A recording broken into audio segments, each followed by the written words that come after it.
Okay, so thank you all for coming to this session, both in the room and online. So this morning I want to talk about the dashboard app in Folio and expanding it from its current functionality or scope.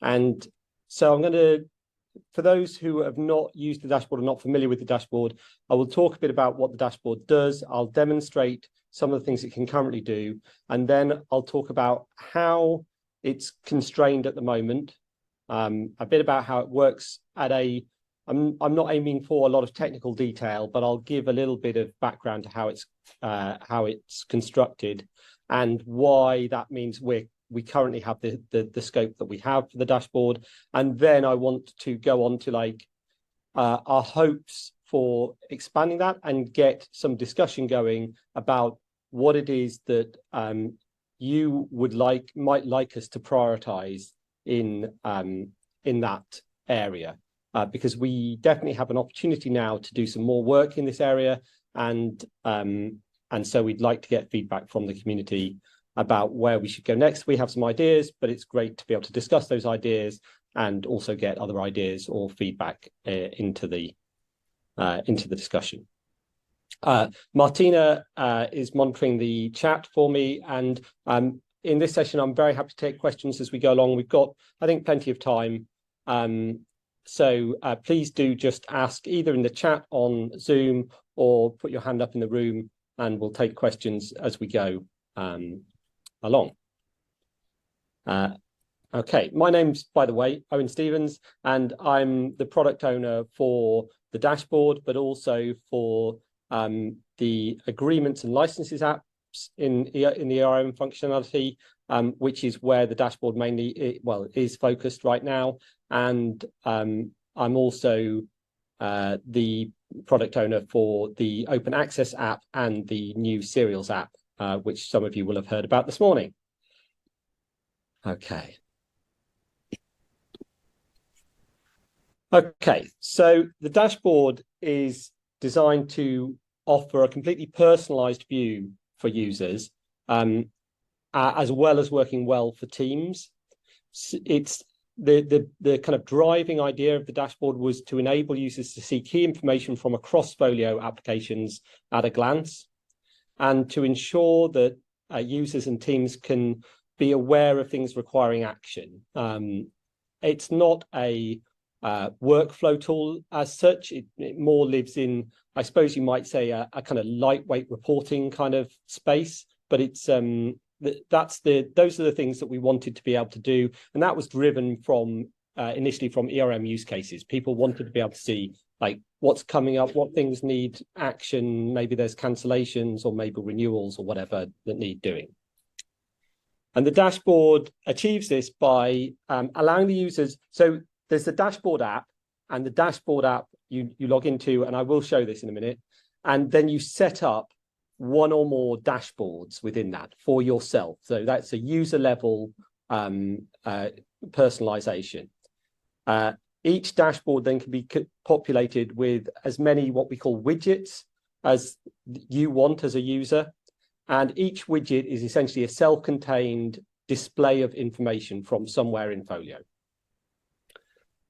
Each dashboard can be shared with other users, and so it's possible for a team to have a single dashboard that's set up by one person and shared with all the other members of that team. And it works a bit like the Google Docs model of sharing. So you can essentially make other people either viewers of your dashboard or editors of a dashboard you share, or administrators for that dashboard, which means they can add other people to it. So it's kind of 3 levels of permission. Coming for Poppy, so far, like when you've added widgets to the dashboard, they've kind of been in the, like, you haven't had much flexibility about how they display on the screen. So where they display, what order. There has been, I mean, you can change the order, but you've kind of had a lot of limitations to how big you can make that widget. So if you imagine there are like 5 different pieces of these widgets which kind of take up a bit of screen each, you've not really been able to change how much a widget takes up the screen. So if you've got one with lots of columns and one with only one column, then they take up the same room on the screen and you can't change that. In Poppy, you will be able to change that and rearrange the dashboard. And this will, for those of you who haven't used the dashboard, this will make more sense once I show it, as necessary for your usage.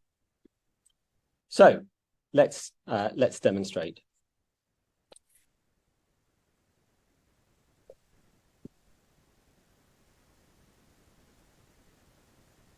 So, okay, so I'm logged into Folio Snapshot as a user, an ERM admin kind of user. So I'm responsible for the ERM team, maybe, or all the ERM in my organization. And I have all these agreements, hundreds of agreements, and I don't really know what they're for. They might have a good name, so I kind of I can see there's some with sensible names here, but like navigating through these and finding the one I want, finding the ones that are coming up for renewal, or finding the ones that need some action, I kind of have to search for each one. I have to know about them, I suppose. So if I go to the dashboard, this is a blank dashboard. So you can see it says my dashboard at the top. That's just a default kind of initial starting point. Every user gets that when they first access the dashboard app. And it's a blank space at the moment. I've got no widgets on the dashboard. So let's say I need to know about agreements that are coming up for their cancellation deadline. That is, there's a point at which I need to let the supplier know if I want to cancel that agreement, or if I want to keep on with that agreement for next year or next period, however long that lasts for. So if I set up a new widget, I have 4 different kinds of widget I can choose from at the moment. And this limitation, when I've talked about the limitation of the dashboard, this is exactly where I'm talking about this limitation and what we want to change. So this is going to be, I want to get a list of agreements that are coming up to their cancellation date. So it's an agreements app widget, sorry. And I'm going to call this agreements for cancellation decision.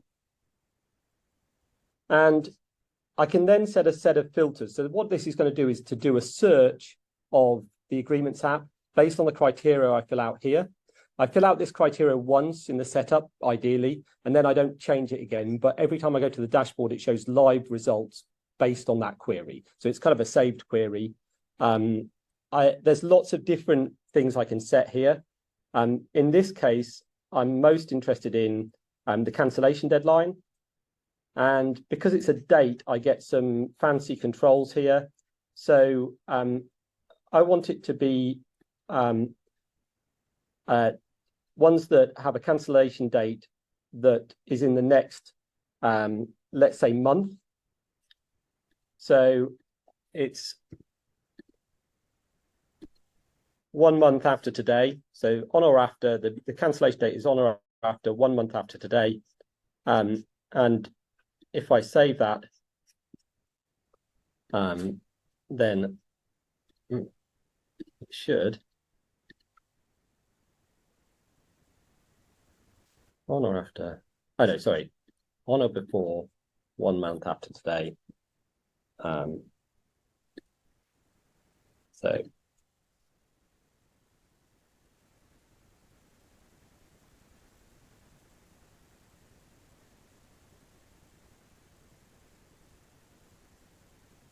right.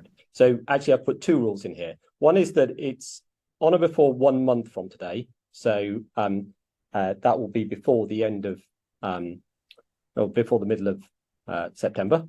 And that's always calculated. So every time I view the dashboard, that date is recalculated. So that's why it's kind of, I put it as a relative date. So it's always calculating 1 month from the current day. So tomorrow I might have a different set of results to today, but I don't have to change that search for a new search. But I don't want all the ones that are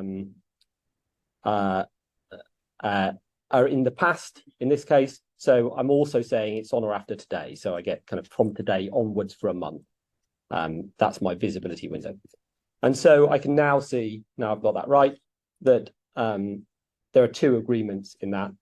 Obviously, it might be useful to have a bit more information about those agreements. So I can add some columns to this. So let's put in the end date. and the cancellation deadline as well.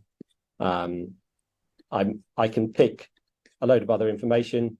Let's see what organization it's from. I don't know if I've set up organizations, but so now we have so I haven't, these don't have organizations, but if they had like a list of like the publisher or whatever, that would be included in the display.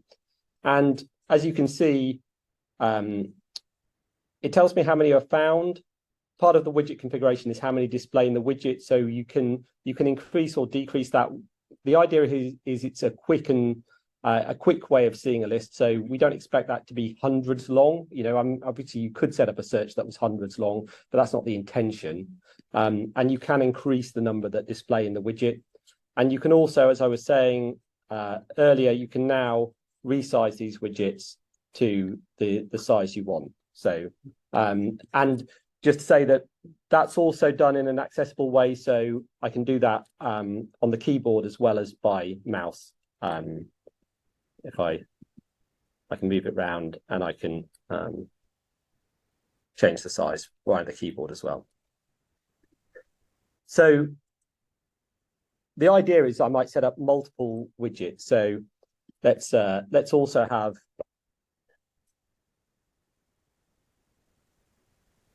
similar idea here. So I'm going to have agreements with an end date this time, similar kind of controls, on or after today, and end date on or before, let's say 3 months. So like this is my 3-month visibility, or 3 months. And no fall into that category. Well, which is good, right? So let's keep that as a smaller one. So I can go up here, and as you can see, I can rearrange this exactly how I want, and it will remember that. All of that's memorized. So once I put this in this place or set it to a certain size, the next time I log in, it will be exactly the same. Per user? Per user, yeah. Yeah, it's so the dashboard, the kind of canvas I'm on belongs to me as a user, or is linked to me as a user. The widgets belong to the dashboard and saved in that state on the dashboard. So they kind of belong to me via the dashboard that I'm working on. And if I were to manage user access to this dashboard, I could add one of my ERM staff to have access to the dashboard, and they could have, let's say, view permissions on this dashboard. And let's call this ERM team.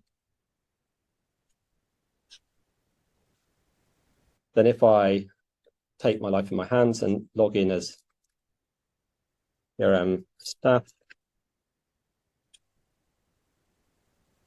then I should be able to see I get that dashboard. So that's the dashboard I just set up as the ERM admin, and that's alongside my own dashboard, which is currently empty. I have the team dashboard, and I can have multiple dashboards, as many as I want, essentially, there.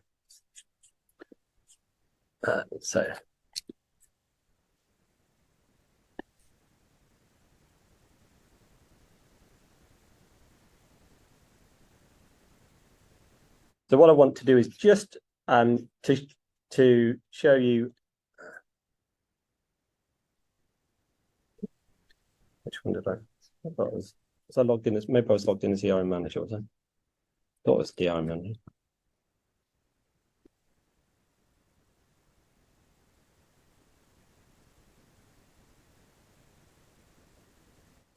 It's interesting.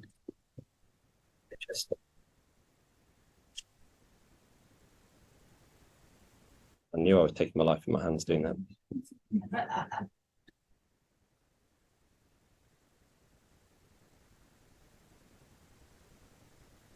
I think I was ERM admin.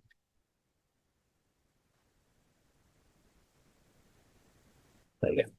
Yeah, the reason for that, and this isn't a bug that I'd expect to encounter on a live system, when you switch between users, it in the same Chrome session, it seems to have something that doesn't quite work right, and we haven't sorted that out. We probably need to, but in the main, that's not happening on a staff computer, so we're not getting it reported.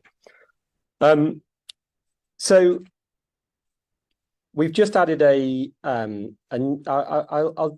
I won't spend. I mean, I'm happy to take questions and show things as far as I can show them for what we have. I won't spend a long time demonstrating everything. We have a session on tomorrow at 3:30 where Martina is hosting and looking at real world uses of dashboard. So how are people using this in production to help their work? But I will just go through like the current widgets, because I kind of want to talk about why those and what do we do about it. So a new widget we've just added is the agreement lines widget. So for those of you who don't work with agreements, an agreement line kind of usually represents either a package or journal which you have access to through an ERM license or agreement. And these like have similar filters. And the reason for this is like within an agreement, like maybe you've got a 5-year or just an ongoing license with a supplier, but the content of that can change over time. I mean, let's say, I think I heard somebody earlier saying about, change of publisher for a journal. It's lost from one, put in another publisher agreement. It does depend a bit on the agreement setup, and I'm not going to go into all of that. But if you had an agreement line for that journal, you can have an end date on that agreement line. So the agreement is going on for 5 years or forever with that publisher, but things are coming in and dropping out. So every agreement line you add, which might be a journal or package, can start and end within that larger time span of the whole agreement. And so you might want to have similar filters to say, this was an agreement line that has an active to date on or after today. And so oh, that's interesting. Well, that's not working, but that's the idea. That is coming up for the Poppy release, so it's not a bug in a production system. I'll have to check that and check it with the devs. But that's the latest widget we've added.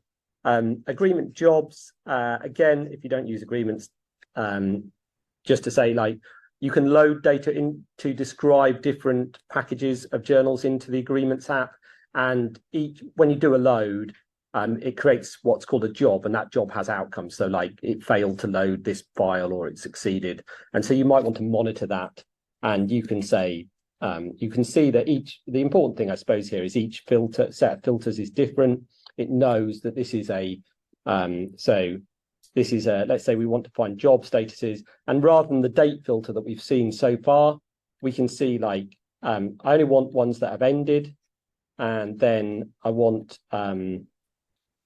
ones where the result is, let's say, is not success. So we can do, it understands for each kind of search you can do, it needs to know what kind of search is that? What kind of values are okay? Is it text? Is it date? Is it a fixed set of values in a list? Is it something else? So all of those things you can do. And also, I'll just show one more. The licenses one.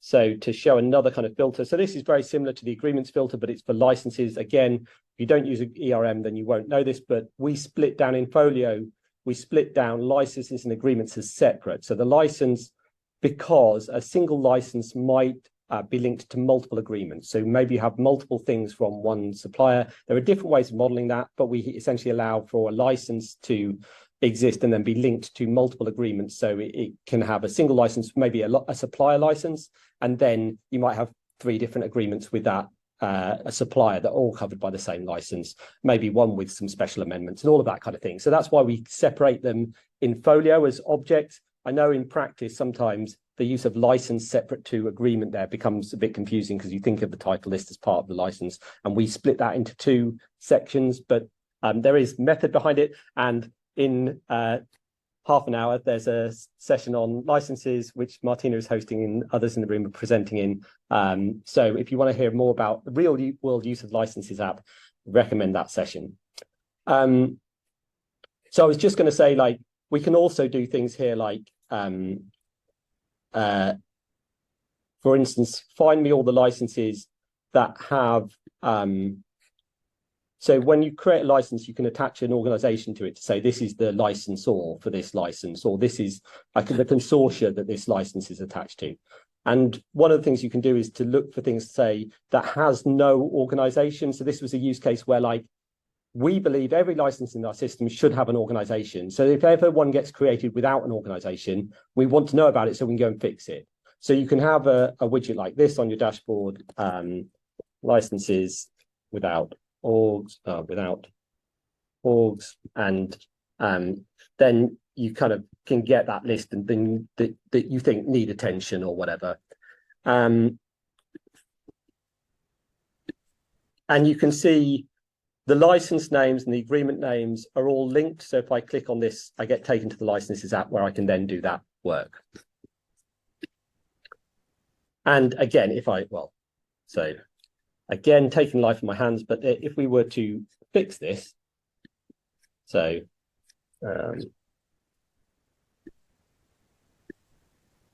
is De Gruyter's in here?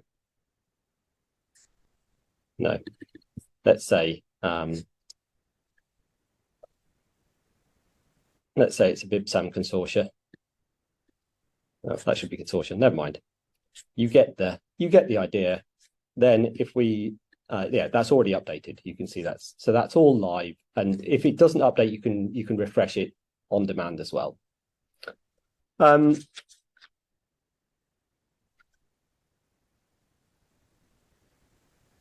and the last one, actually, I will show you just one last one. So you can also, another use case we had was like pinning a particular license or agreement. So what we allow you to do is to specify a particular license.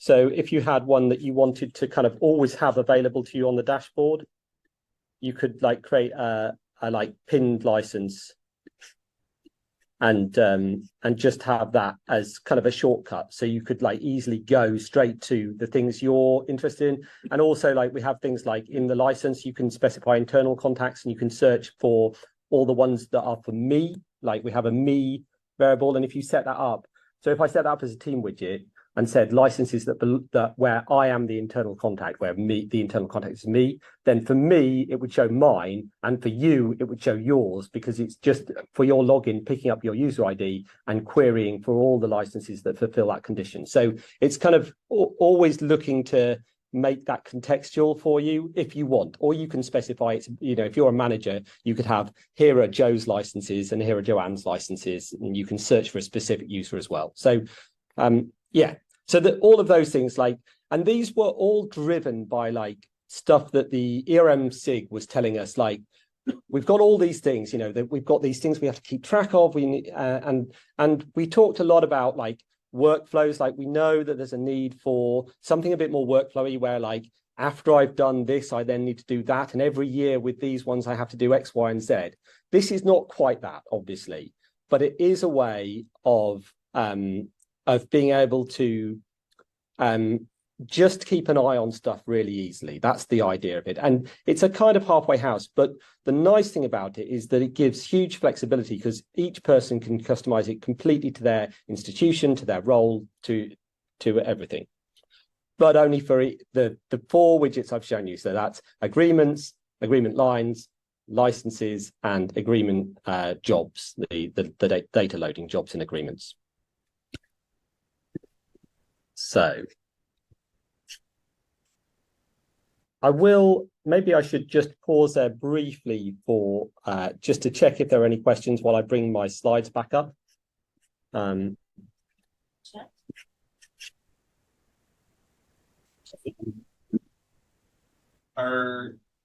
it likely, it looks like in, say, the license widget type, there isn't a way to filter by license terms? There isn't. No, you're right. And similarly, there is no way to filter for agreement supplementary properties. And that's something that is definitely we're aware of a lack. The complication there is that they themselves are complex as a structure, and it was hard to work out what the UI should look like for adding that into the search. In the apps themselves, we have kind of this, what we call a filter builder, and you'll notice if you've used the filter builder, then you probably noticed that what I was doing in the widget was kind of a little bit similar. And then, so we were then like, well, do you have a filter builder inside the filter builder? Like, so, and we haven't resolved that so we kind of did this work, we got the widgets to where they are, and I'll talk about how that is structured and then talk about like what do you have to do to extend that. That's coming up next. But yeah, that's not there at the moment, and it is something like I know particularly terms and licenses, like show me all the ones that don't have like accessible interfaces, or show me all the ones where this term is a certain value. Definitely we've seen as a use case, but we don't support it yet. Similar to that sort of the project kind of widget, like we need to add organizations to all of these, like everything that has or doesn't have a certain term. Yeah. So there are definitely still some shortcomings, still some things to address, even the widgets we have. Although that is not, I think, likely to be the focus, and I'll talk about what our focus is, what I hope our focus to be for the next steps for the dashboard next, or before the end of the presentation. I don't think that particular shortcoming, which I would agree is a shortcoming, will be on our immediate development list. I already amended. Okay, brilliant. There's one hand raised in virtually. I'm not sure whether Ben, if you want to test to unmute, can you speak? Hi, thanks, y'all. Oh, and I'm sorry I missed this. I had to come in a little late. Yeah. Can we? Yeah, go ahead. I came in a little late, so I'm sorry if you addressed this. But I heard you talking about how it's not set up yet to do sort of workflow jobs where one person takes on this aspect, another person takes on the other piece. I'm wondering if it's possible to like export the results of whatever you've created in a widget at a certain moment so that you could take that work offline out of Folio as a CSV or some other type of result. I mean, it's definitely not there right now. I kind of don't see why it shouldn't be. I mean, we obviously have all the information to display, and so I guess that it shouldn't be very difficult to then generate a download from that. I think there are some other aspects of this. Like one of the things that I'd really like to be able to do at the moment, and this is another area where I'd say it's a definite shortcoming, you can't link from the widget to exactly the same query in the app. You can link from the widget to the app, and you can link from individual lines in the widget to that specific thing, so that specific agreement or that specific license. But you can't link, like I've set up this query and it's already interpolated like today's date and my user ID and all of the variables that can change. And I now want to see that in the full, like there are actually 100 that need attention. And I don't want to do that in a little tiny widget. I want to do that in the app itself, do the same query in the app. And that doesn't work at the moment. And the reason it doesn't work is we actually support more types of query in the widget, more and different types of queries in the widget than we support in the app itself for some things. They are not a one-to-one match at the moment. And I think there are, if you think about the inventory, if you're familiar with the inventory app, they have a query language. You can type in a query string. I think we could see that as maybe the way to go there. I mean, we can definitely do the query. So it's just a matter of finding a way of fitting it into the UI. And I think that to answer your question, to get back to your question, I might be encouraged to try and solve that problem first and then add the export to the apps, or leave the apps to do the export rather than add export to the widget. But it just because that seems like some of the apps already have export and the ones that don't probably should have. And, it kind of feels like that might be a more flexible way of approaching the problem. But yeah, as yet, I mean, none of that's there. So no, it's not. Yeah, Martina. There's another question in chat. Can the dashboards highlight the new changes like licenses recently added? You can do a search for licenses by date created and date last updated. And so you can, exactly the same way that you saw the date controls for the other things, you can say date created today or date last updated today. And like one of my examples, which I didn't, like I decided to cut short the demo, but one of the examples I thought of showing was show me all the licenses that are mine, where I'm named as the internal contact, that have been updated in the last 24 hours. And that would like tell you if somebody was messing with your licenses, kind of thing. So yeah, you can do that. It doesn't highlight what the change is, but you can find the ones that have changed. Again, like we know, like then decide, like knowing what's changed, that's definitely a question for the app to answer. And we know, for instance, in orders, I think it's orders, isn't it? And maybe some of the other acquisitions apps have added this log of changes for Poppy. Is that coming in, or is it already in? Anyway, that it's not in there. But that's an app problem then. Like we can highlight it's changed, and then you can go to the app and see what's changed. And again, like we don't do that in the RM, but I think it would be a good idea for us to do it. And I love that functionality in orders. I would love to see it in agreements and licenses as well. It's on the list. Okay, right. So I want to talk about like what the structure. Oh, sorry, there is Danglan raising her hand. Sorry, I did not see you, Danglan. Hi, Owen. The function you just mentioned, I think, is a version history for yeah. PLL. Yeah, that's implemented in ORCID. We are seeing it. Okay, it's in ORCID. Brilliant. Yeah. Thanks. Sure, and I have a quick question, if you don't mind. Sure. So, sounds like this dashboard is now currently available for agreements and license only, right? Yep.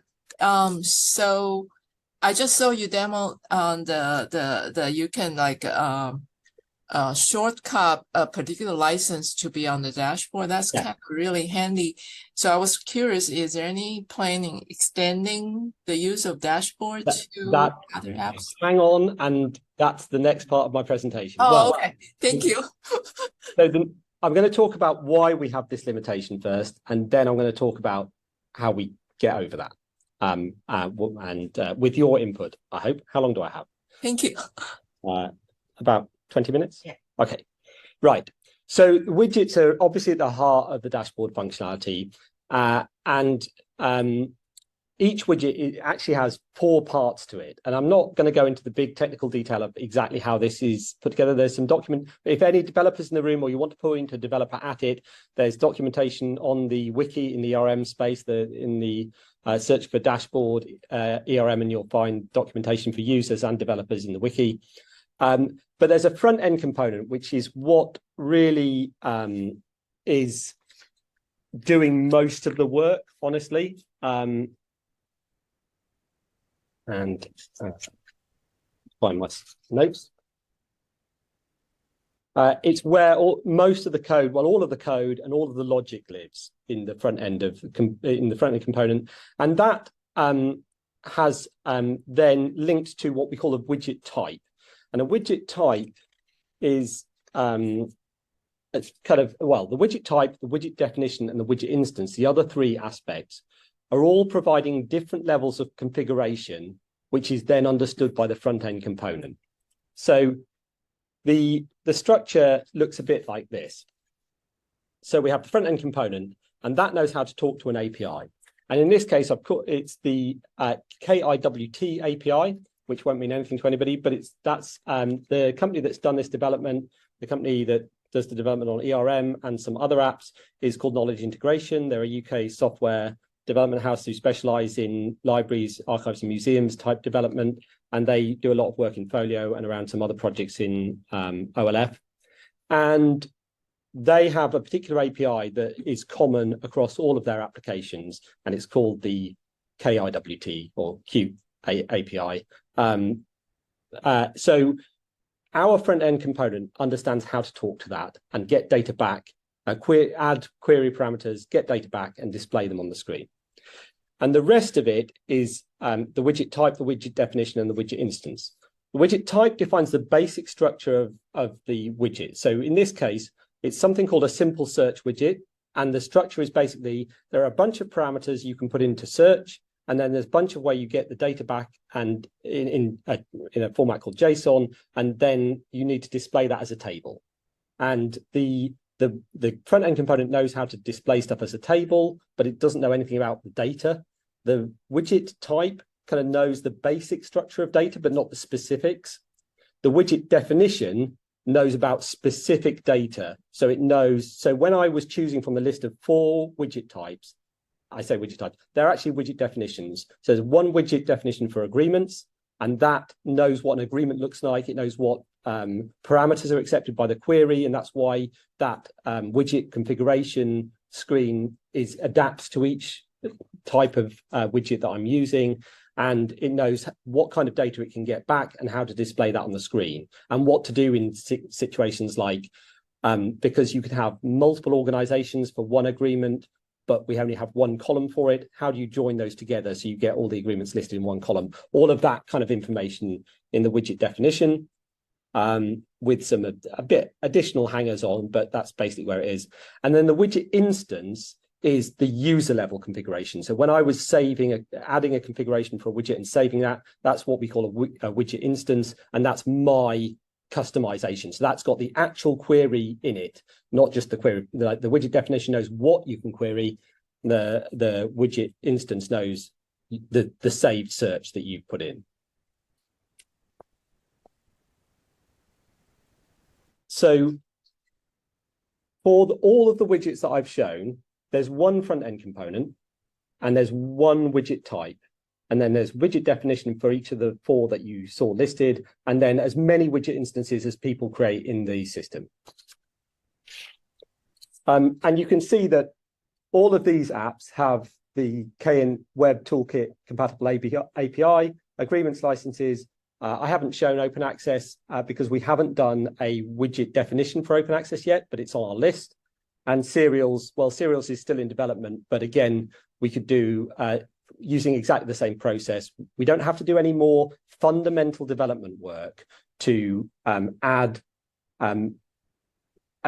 widgets for any of the APIs supported by any of the endpoints that support this API, because all of the hard work is done in the front end component, and that's the same across the board. The basic idea is in the widget type, so that's the same across the board. And then we just need to write new widget definition files, which looks a bit like this. So a widget definition file looks a bit like this. Again, I don't really want to force you to stare at this for too long. But if you're familiar with JSON, this is a JSON configuration file. You can see, like, basically in the second line, it's the name of the widget types. This is the RM agreement lines. And then there's stuff that says, where do you do this query to? What are the filters that are supported? What are the columns you can display in the results? What are the search parameters that are supported? And the rest of it. So all of the things that make up, when you do that configuration, all the things that appear on that screen as configuration options are defined by this widget definition, and we just keep adding them. So as soon as we decide, like, this is what an open access widget should look like, we can add a widget definition. And when we first set this up, just to give a flavor for like how quickly that can happen, we'd done all the rest of it, and I was playing around with it, and we'd done the agreements widget, but not the licenses widget. And I wrote the licenses widget, like not the one we actually released, because I'm not a developer and they don't let me touch the code.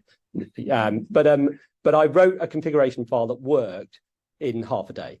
So, like, given that everything else was done, that was simple. So,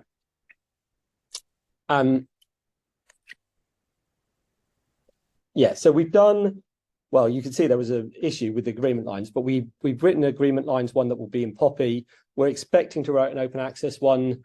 I'm doing if you're interested in open access, I'm doing a talk later today, lightning talk in the last session. Come along to that. But future plans for that might include a widget.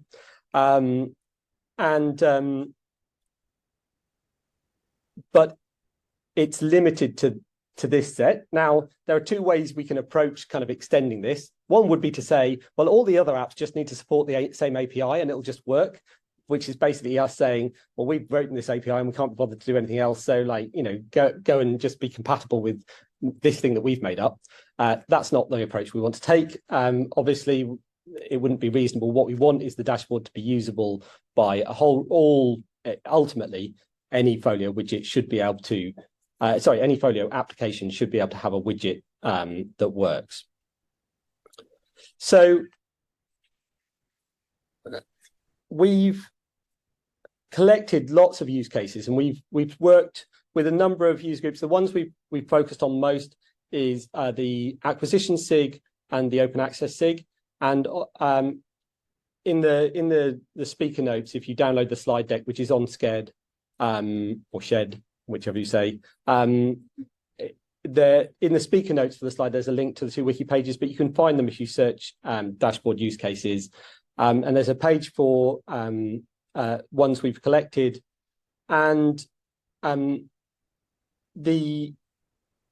out of those, there are three that we think have real potential to push us to some really interesting areas beyond what we currently support, and would be the first time we were supporting widgets that weren't for the ERM and related apps that I say we, speaking on behalf of Kane, but that knowledge integration has developed. So the first one is an order line search and display. So this would be a new widget that can query the orders module for order line information and display a list of order lines found. So it's very similar in concept to the things we've already seen. It's doing a query, getting back a list of results and displaying them in a table. So an example might be, show me all the order lines that are awaiting receipt, but the expected receipt date is in the past. It's, as I say, it's very similar concept. It's we would only need to do one API request. So the widgets are meant to be simple. So we don't want to be querying all over Folio to get loads of information, then crunch them together and have loads of logic that says this is how you join all this stuff together. We want to try and keep it simple and keep the widgets relatively lightweight. So they're not trying to invent new functionality. They're just trying to use APIs that already exist. So in this case, it would be a single API request. We could get everything back. It's basically just finding a way of encoding the searches you can already do in order lines into a widget in the way that we've done already. The orders, mod orders, the application behind the orders and order lines supports a query language called CQL, which is in common with most Folio modules, but not all.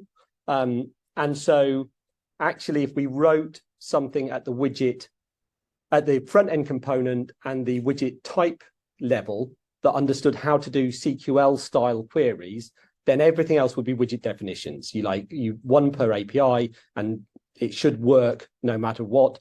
You just need to write the right definition. And that becomes a much easier task to say to another development team, if you'd like to add a widget, what you need to do is write a configuration that looks like this and push it to this to the dashboard, and that's it.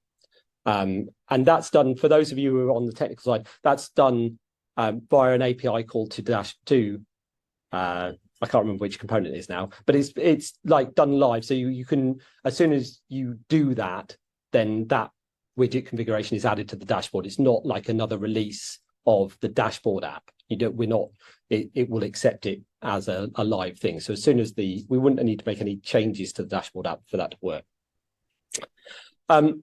The downside from our point of view, I mean, if you're in acquisitions, that probably sounds great. I hope it sounds great.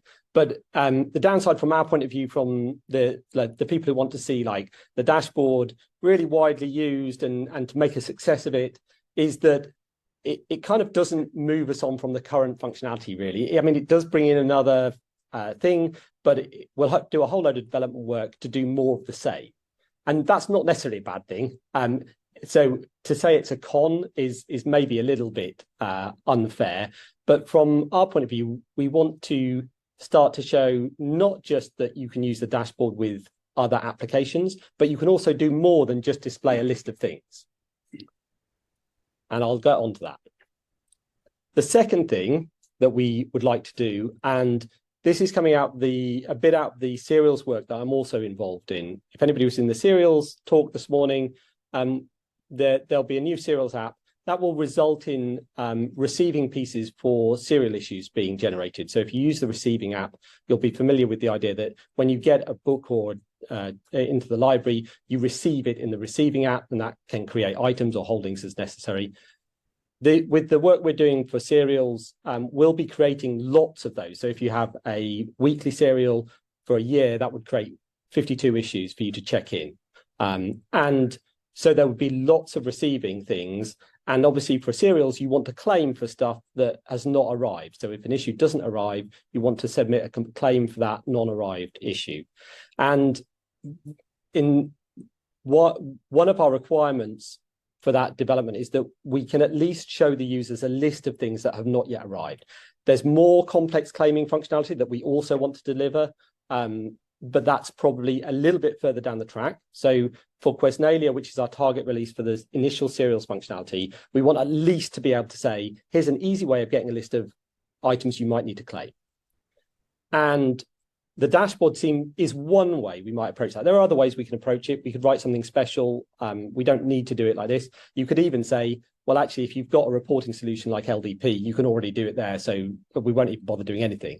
But we think it would be good to have that built into Folio rather than in a third-party application. And we think the dashboard could potentially work well for that. It's not decided, but it's definitely something we're looking at. So it has similar advantages to the order lines. Again, you can do this with a CQL query. It's similar in concept, so we know what we're doing. It would integrate well with that serials functionality work. Again, it doesn't expand on the current kind of concept of the dashboard. It doesn't take us to anywhere new. I mean, it takes you to somewhere new, which hopefully you'll all appreciate. It doesn't take us as like those people as a product owner for the dashboard. It doesn't move the product forward in a really interesting way, just a useful way. Maybe that's okay. The other thing is that I don't think with a single API request we can get all the information we need, because if you get a list of receiving pieces, that doesn't include, for instance, the title. And if you want to check something in, you need to know what it is. I think that it would be more complex, and that would make it a harder thing for us to develop. And if our aim is to get the next widget out as quickly as possible, this will be more complicated. So kind of against the last one I showed, it's just a little bit more work. Okay, well, I'm near the end, so that's good. Final one is to have a fund balance bar chart. So this would be a new widget that displays graphical information rather than just a list of things. Display a list of balances of budgets, so you can see for a list of budgets that you maybe are responsible for, maybe they belong to a group or a fund group or a ledger.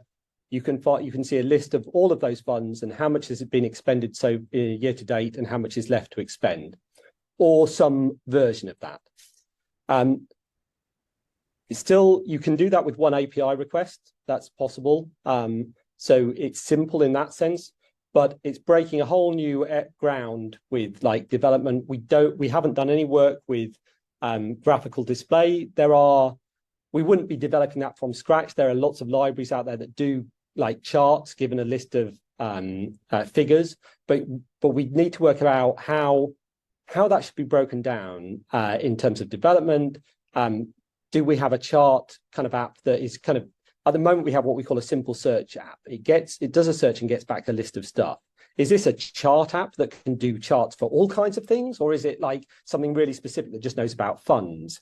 And how do we break that down in those 4 components I talked about? What are the right configurations? And on top of that, what's the accessibility? If we display you a list of funds as a graphic and you can't read that, then how does that work? And they're also, even just looking at the funds, if you have funds that are like $250,000 and a fund that's like $1,000 and you put them on the same chart, like you have to, either you're doing that as a percentage, or one of them's completely unreadable, or something else. And if you do it as a percentage, it kind of maybe doesn't give you the right impression, because if you spent 50% of $1,000 fund, you haven't actually got much left. Maybe you've only got one subscription or less. If you spent like half of a $250,000 fund, you've probably got some leeway. I mean, okay, if you're spending that on Elsevier or something, not much, but well, I mean, does $250,000 buy you much with Elsevier these days? I don't know. Anyway, so this is the kind of thing we're talking about. This is just a mock-up. It's not, but this is the idea.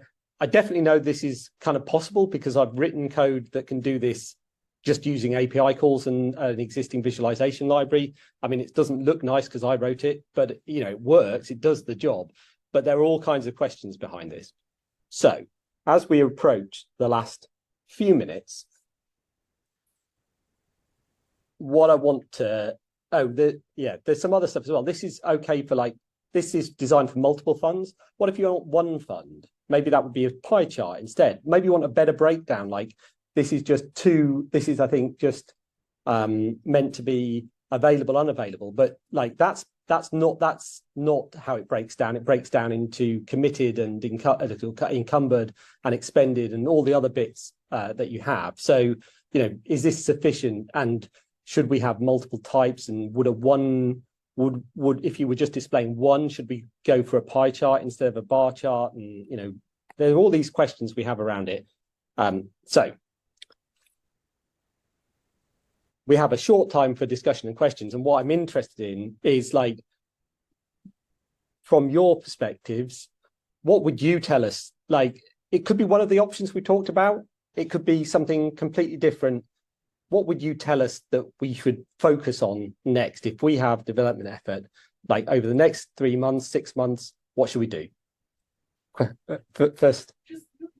And it's a suggestion for the fund balances. I like the bar chart idea, but for acquisitions, it would be really interesting if we get a list of everything, for instance, that's under a certain amount. So if we have balances on our funds that are less than $2,000, right? If we didn't see all that at the top of the screen, yeah. Okay. Yeah, we did have another design which I didn't include here of a kind of status one where you could set a threshold for when it should appear as green, amber, or red. And so then you could kind of see, like, this is a red fund and maybe I need to go and look at it. So maybe there'd be something in that idea that similar to what you're just saying. Yeah. Another. This is kind of a meta. But I thought the way you laid out 3 examples of what could happen was really useful in my mind to think about what is the dashboard app trying to be and trying to do. Yeah. So is it, on one hand, it's kind of a report, like some of the things you were just showing is more of a reporting function, but that's equally in tension with it's an actionable, I want to do stuff with this report that I get. So I think there's something there that's really, and that might be different for different apps, but it wouldn't want to duplicate effort in the dashboard that's being done elsewhere, like in reporting, or you know what I mean? So I think to do something that's it's almost the difference between in-app reports and LGD, agreed, right? Yeah. And so I think figuring that piece out could be useful. So I'd say, I definitely take the point. I'd say I'd agree that it's probably in that sense of saying what's the difference between in-app reporting and a report that you run in the LDP. I think that we're closer to in-app reporting, but the thing that we are keen to do is that shouldn't be limited to one app at a time. And so that is where I'd say the differentiator is. It's designed from, although like it currently works with essentially 2 apps, and I think it could work easily with 2 more apps, and then we want to do more and more apps. The whole point, and when we started designing it, is that it should be a multi-app display. So this should not be limited to one app. So it is in-app reporting, but it's doing it in a way that allows you to do multiple things on one screen. Jeremy. I don't want to steal anyone else's thunder, so I have a premonition that Ian has a suggestion. Do you mind if I? Okay. Not that we were slacking during your discussion or anything, but good. we're diving into this workflows idea, and part of the workflow discussion is the concept of like a to-do app where, you know, Yeah. if you want to interact with a workflow, you can kind of go to a space and see like how any particular workflow might have intersected with you as a user and need from your input. Does that Ian's idea, a widget that displays that sort of feedback from the workflow app? What do you think about that idea? I think that's a great idea. Like, I mean, so tasks to do. Yeah. I like, and again, like, obviously, I think you can see that as long as we could address that through an API and get back sufficient information, then that is absolutely in the ballpark for this. Okay. And you could do that because of the way, I mean, you know, there's detail to work out there, right? What kind of queries do you want to do and this kind of thing? Like, how do you group those? But again, because of the way that we built this with the personalization in, then that could be at a team level or it could be at an individual level or both. Because if you guys have already built that UI, then I'm fine taking hands off. And there are 4 comments in chat. People cannot hear me very well, so if you could have another Okay, so Kimberly starts after the heart. okay, so I'm currently developing charts for our library that break down expenditure by expense classes. Being able to select a chart type which funds to include would be amazing. Okay, well, I mean, that's a vote for that. Okay, I agree. Thank you, Kimberly.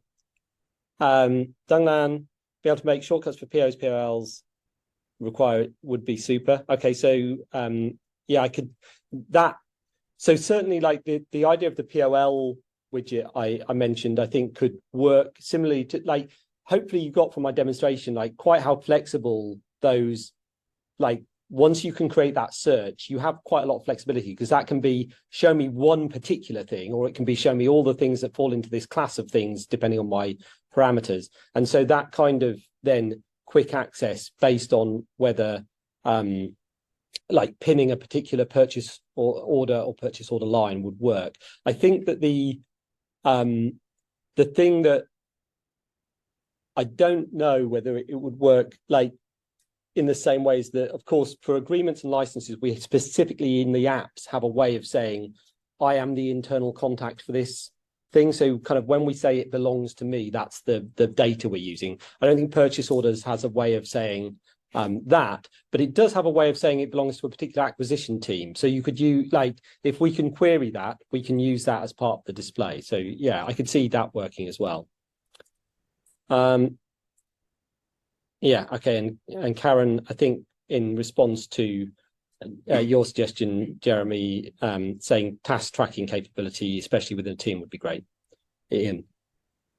I've got some mad scientist energy going on right now. I want to make widgets. Right. How do I go about doing this? There's the 4 components, but what's the sort of the human process behind it? I have time to make a thing happen. How do I? Okay. So there is documentation on the wiki for developers that kind of describes the general approach.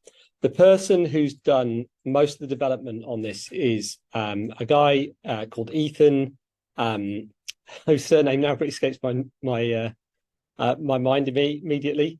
But Ethan, who's part of the knowledge integration team, would be the starting point for that discussion. I think one of the things that is a barrier right now is that we did this first release and got it working with our stuff, and there is definitely stuff that I know he thinks I wouldn't do it that way if I were to do it again, and I don't really want to inflict that on other developers, and the possibility of something going wrong in the way it's constructed if we start saying, you know, everybody do PRs and get it in there, is probably a bit high. But I think we could have that conversation, absolutely. And yeah, so check Ethan's surname, but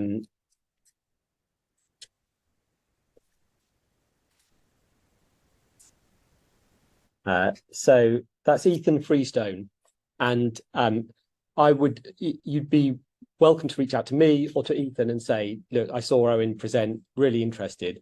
I think we need to get him to a level where he's comfortable with that, and you to a level where you're able to do the work. But yeah, I mean, especially if we could like collaborate on, I don't know. I mean, certainly if there was something from the workflow work, or if you were interested in particular areas where we could make it work, like, so you saw perhaps that a couple of the widgets that I talked about are basically CQL search widgets. And I think that if it was that we were aiming for, that would be incredibly powerful, and we'd want to get it right, but we would be keen to get it right with the community. We are over. Thank you so much, everyone. Come and find me if you want to talk to me, or I'm always on Slack. And yeah, thank you very much. I hope that was interesting.